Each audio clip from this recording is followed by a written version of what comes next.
So you might be saying to yourself, hey, that tiller looks a little funny. You'd be right.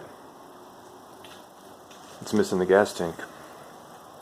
We have a raccoon that likes to play tricks on us, and luckily I know where he lives, so I went and found it. And he did me a favor, because after the troubleshooting of this machine, this was the issue. Now, you have the outlet for the gas is right there. That's been cleaned up since we took what is called the nipple out. Yes, the nipple. And you see how nasty that is? So that part's called the line screen, and then that's what goes up in the actual tank and, you know, filters the gas to come out through this valve here, and then it goes down to the gas line.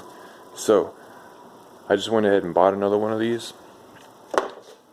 It was easy to find on Amazon, like pretty much everything is these days. This is directly for MTD. That's the brand name for this tiller. And so we're going to replace this, and hopefully that is the final fix, because this tiller has not been used very much, but it did sit for a long time with gasoline in it. So what happened was the gas ended up getting kind of gnarly in there, and then this, as part of the carburetor, this had a bunch of like gunked up gas in there. So what you do is take off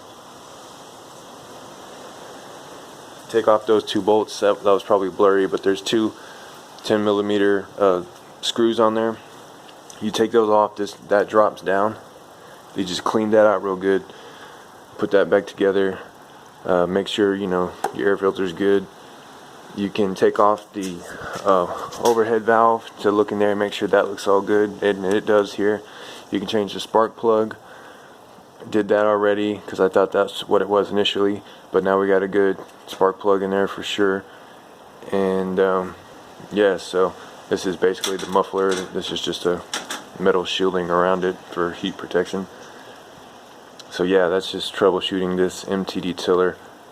And when I put that nipple back in there, I'm going to use this adhesive, and it's also a gasket when it dries, and I'm going to put that around here, not on the actual hole of course, but just around there so it seals into the fuel line, which is right here.